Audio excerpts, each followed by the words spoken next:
everybody, and welcome back to another Minisode. I'm Nat, and to celebrate the last day of Pride Month, I'm going to give a brief overview of the extraordinary life of Roberta Cowell, a British race car driver and World War II fighter pilot who was also the first known person in Britain to undergo sex reassignment surgery in order to have her gender reassigned from male to female.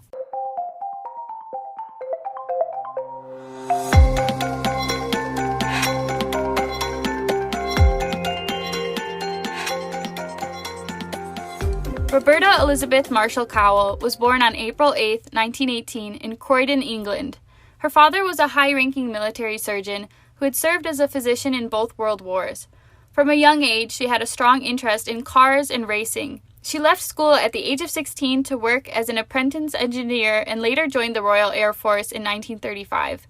Her dream was to become a fighter pilot, but she suffered from acute air sickness and the RAF deemed her permanently unfit for flying.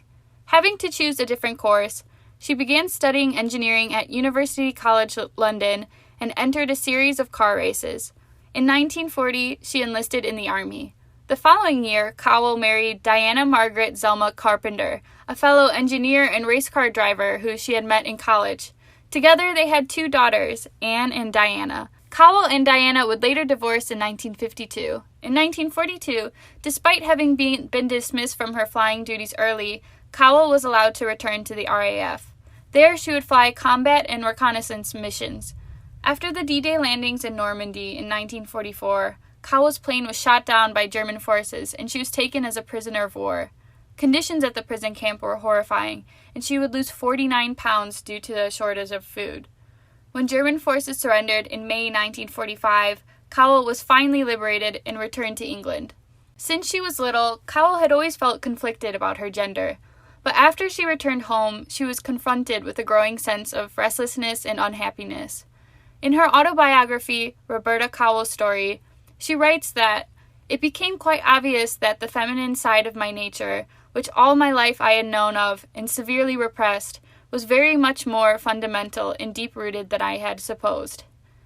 In 1950, Cowell met with a medical student named Michael Dillon, who had published a book titled Self, A Study in Ethics and Endocrinology. The two discussed advancements in sex reassignment surgery, and Dillon revealed that he had actually changed his own gender identity from female to male through testosterone doses and gender-affirming surgery. Despite extreme taboos and British laws known as the Mayhem Laws that forbade the intentional disfiguring of men who would otherwise qualify to serve in the military, Dillon agreed to help Cowell with her transition. The procedure was conducted in extreme secrecy because if Dillon was caught, he would have been prevented from completing his studies to become a physician. Cowell said she had started to live a sort of double life, taking hormone treatments to enhance her femininity while still living as a man. Her transition was long and difficult, and people would often point and stare and openly comment on whether she was a man or a woman. During this hard time, Roberta met Lisa, who would become her life companion. Lisa supported Roberta through her transition, and the two of them lived together on and off until Lisa's death in the late 1980s. After 3 years of therapy and surgery, Roberta seemed to finally find emotional contentment. In her autobiography, she writes, "Since May 18, 1951, I have been Roberta Cowell female. I have become a woman physically, psychologically, glandularly, and legally." She returned to her life of racing and competed in several events.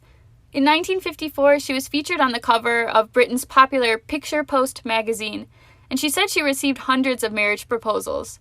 In addition to these marriage proposals, Michael Dillon, the medical student who had operated on Roberta, would also propose, but Roberta declined his offer.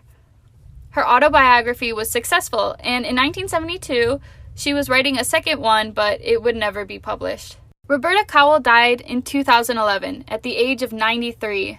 Her death wasn't actually covered in the media until 2013 when the British newspaper The Independent published an article covering her life story. According to the article, so complete was her withdrawal from public life that even her own children did not know she had died. Cowell had severed her ties with her daughters and had not seen them since they were little.